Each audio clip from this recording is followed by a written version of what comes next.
네, 여러분은 지금 I Love 디자인과 함께하고 계시는데요. 이번 순서는 디자이너입니다. 오늘은요, 좀 특별한 분을 소개를 해드릴까 합니다. 캘리그래퍼라고 하지요. 네. 이상현 씨를 저희가 소개를 해드리겠습니다. 예, 캘리그래피라고 하면 흔히 왜 이렇게 손으로 쓰는 글을 말씀하시는 거잖아요. 네. 캘리그래퍼면 캘리그래피 디자이너라고 보면 되겠죠. 좀 쉽게 설명을 해주시죠. 어렵긴 해요.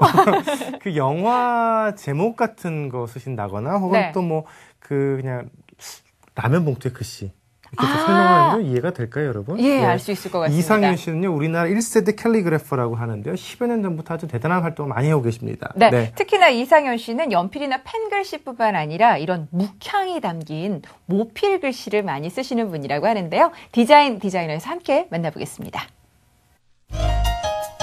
충무로를 강타하고 있는 독특하면서 매력적인 영화 타이틀 로고. 대중가수들의 각기 다른 색깔을 그대로 옮겨낸 앨범 타이틀. 이렇게 세상에 하나뿐인 글자를 만들어낸 이가 바로 캘리그래퍼 이상현이다. 글자 하나하나에 사람들의 감성을 대변하고 표정을 입히는 이상현. 붓과 먹의 감성적 하모니로 글자의 인간사 희로애락을 담고 있는 캘리그래퍼 이상현을 만나본다. 캘리그래퍼 이상현의 작업실. 흔히 하는 얘기로 어떤 이가 머무는 공간은 그가 어떤 사람인지를 말해준다고 했던가. 어려서부터 붓을 잡아온 전통 서예가 출신답게 그의 작업실은 눈길 닿는 곳마다 진한 묵향이 배어나고 심지어 휴지통에까지 먹의 농담이 살아있다. 전통 서예를 지켜오던 그가 캘리그래피라는 생소한 디자인과 만난 건 서양의 캘리그래피와는 다른 한국적 글씨체를 선보이기 위해서였다. 그렇게 손으로 쓴 아름다운 글씨, 캘리그래피의 글자 자체의 순수한 조형미를 더해온 세월이 무려 10년에 이른다. 캘리그래퍼 이상현이라는 이름 석자까지는 몰랐을지라도 사실 우리는 일상 속에서 그의 작품을 수없이 만나고 있었다. 그런데 그의 작품들을 들여다보고 있노라니 한 사람의 글씨라고 보기 힘들 정도로 글자들이 전부 제각각이다. 예를 들면은 글쎄 이게 뭐 성시경 씨 어떤 타이틀 같은 경우는 그 성시경 씨만이 가지고 있는 그 발라드에서 느껴지는 아주 부드러운 어떤 성향, 그런 이미지를 뭐 대변했다고 할 수 있고요. 또 알다시피 그 영화 타짜의 어떤 타이틀 같은 경우는 실제로 제가 타짜의 마음이 어떤 건가를 느껴보기 위해서 뭐 화투를 해보면서 그 안에서 뭔가의 어떤 영감을 얻어 타짜의 마음은 이런 거구나, 또 이런 어떤 감성을 가지고 바로 작품에 임했던 그런 과정입니다. 배우들은 혼신을 다하는 연기를 통해서, 그리고 가수들은 영혼을 울리는 노래를 통해서 대중과 호흡하는 것처럼 그는 호소력 짙은 캘리그래피로 대중과 감성적 교감을 나눈 것이다. 하지만 붓과 먹을 붙들고 씨름하며 글자의 진한 감성을 전달해내기까지 결코 쉽지만은 않은 길을 걸어왔다. 처음에는 너무나도 알아주지 않았던 시장, 내가 왜 당신 글씨를 디자인에 써야 돼? 라는 그런 어떤 과정들이 선입관이 있었기 때문에 참 힘들었었어요. 그래서 디자이너들한테 이렇게 우리 글에 대한 표정이 우수하다, 또 우리 전통 예술에서 보여줄 수 있는 그런 여러 가지 어떤 표정들, 이미지들이 많다라는 것을 알리기 위해서 참 수없이 뛰어다녔죠. 그런 덕분일까 이제 여기저기서 러브콜을 받고 있다. 여기 뭐 나와 있는 문구처럼 아장아장 동심 속을 걸어요라는 그러니까는 어른과 아이가 같이 손을 잡고 하나의 어떤 그 동심, 어린 시절에 대한 어떤 그런 추억 속에 그 길을 함께 걸어간다라는 그런 어떤 초점의 내용인 것 같아요. 그래서 클라이언트가 요구하는 글꼴의 표정을 정확하게 파악해낸 이상현. 그의 머릿속엔 벌써부터 수없이 많은 글씨들이 떠오르는지 그의 손이 분주히 움직인다. 한글 디자인의 전성시대라고 불릴 정도로 요즘 캘리그래피가 유행처럼 번지고 있다 보니 캘리그래퍼로서 인정받고 있는 그도 분주할 수밖에 없다. 여러 다양한 작품을 의뢰받은 것은 즐거운 일이지만 많은 작품을 하다 보니 그만큼 고민도 늘어나기 마련이다.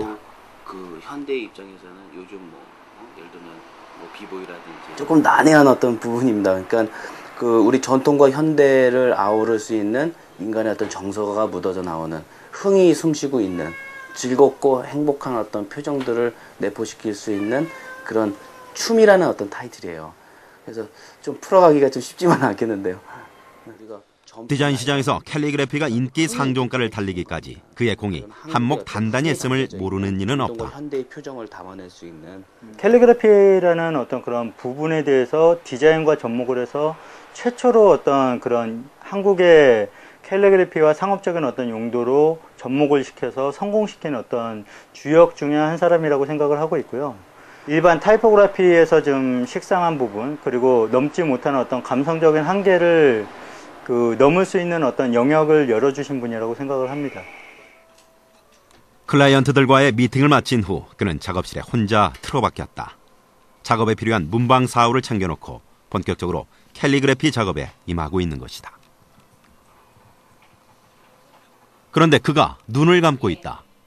클라이언트와 만났을 때 오른손으로 글을 썼던 그가 왼손에 붓을 들고 있다.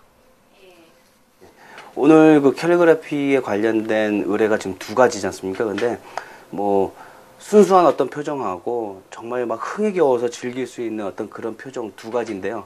상반되는 어떤 이미지를 갖고 있기 때문에 감성의 어떤 몰두해서 뭔가를 표현한다는 거는 참 오늘 참 너무 어렵습니다. 그래서 그 눈을 감고 또 글씨를 쓰다 보면은 좀 어리숙한 글씨가 나올 수 있지 않을까 싶어서 지금 이렇게 지금 테스트를 좀 하고 있습니다.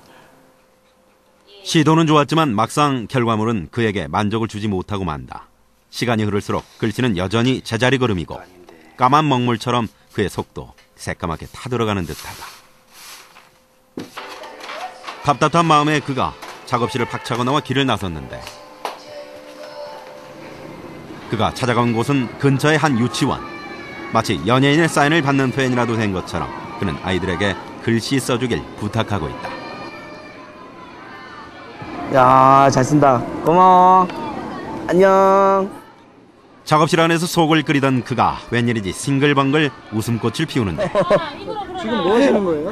아, 예. 아까 그 캘리그래피 의뢰 받았던 부분이 그 아이들의 순수한 어떤 표정들을 만들어내는 과정이잖아요. 그래서 제가 글쎄요, 뭐 제 손에서 나올 수 있는 글씨들은 아무래도 그 좀 익숙해져 있는 어떤 글씨들이잖아요. 그래서 그 실제로 유치원에 와서 또 뭐 초등학교에 간다든지 그렇게 해서 아이들한테 제가 어떻게 보면은 받아쓰기를 좀 부탁을 합니다. 그래서 아장아장이라는 아이들의 글씨를 메모를 받고 또 그래서 그 메모되어 있는 아장아장 글씨의 표정을 가지고 제가 작품에 다시 창작을 해내는 그런 어떤 소스를 준비하고 있습니다.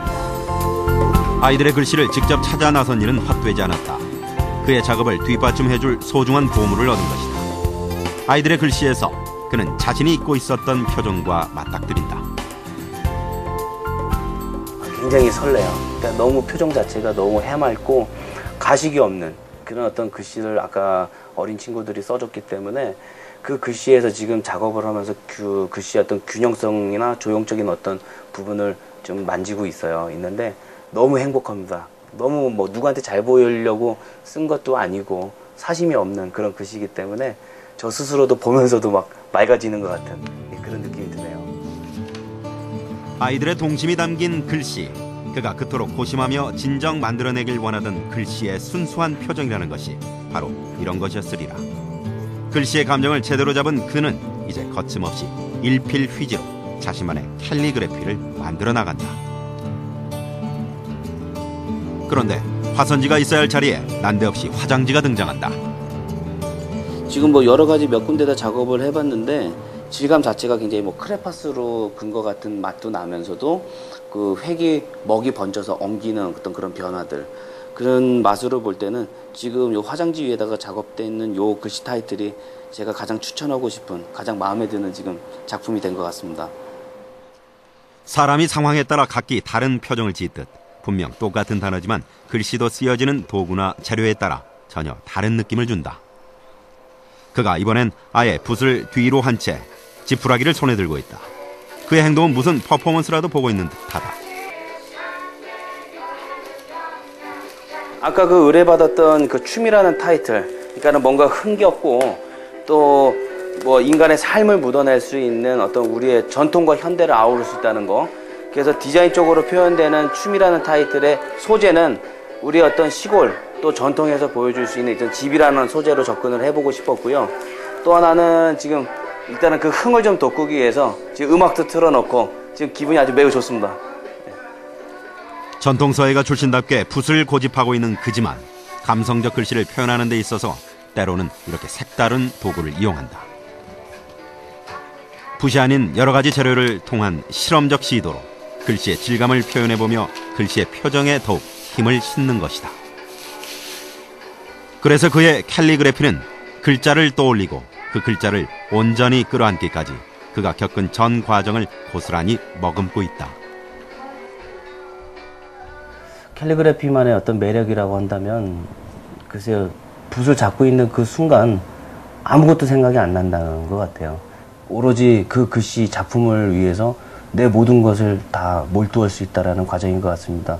어떻게 보면은 글씨를 표현하면서도 뭐 눈물을 흘릴 수도 있고 웃을 수도 있고 한마디로 그 붓을 잡은 연기자, 그런 과정이 참 매력적이지 않은가라는 생각이 좀 듭니다. 글자 하나로 놀라움을 선사하는 캘리그래퍼 이상현. 개성이 살아 숨쉬는 세상에 단 하나뿐인 글자를 탄생시키기 위해 그는 또다시 열정을 담은 한 획을 그어나간다. 글씨에 울고 웃는 그의 꿈은 생명감 있게 꿈틀대고 있다. 아, 예. 저기 이상현 씨를 만나뵈니까 저는 영화 취화선이 생각이 나요. 예, 그렇죠. 오원 장승업의 얘기를 그린 영화에서 막 그 칡렁풀 갖고 글씨 쓰고 그림 그려던 그런 모습이 생각이 나는데 이상현 씨도 이 자신만의 개성을 표현해내기 위해서 늘 고민을 거듭하신다고 하네요. 그리고요, 진짜 네. 지금 정말 이제 큰 프로젝트 네. 많이 준비를 하고 계시는데 절대 이것도 비밀이라서 알려드릴 수 없다고 해서 좀 안타깝기도 하고요. 예.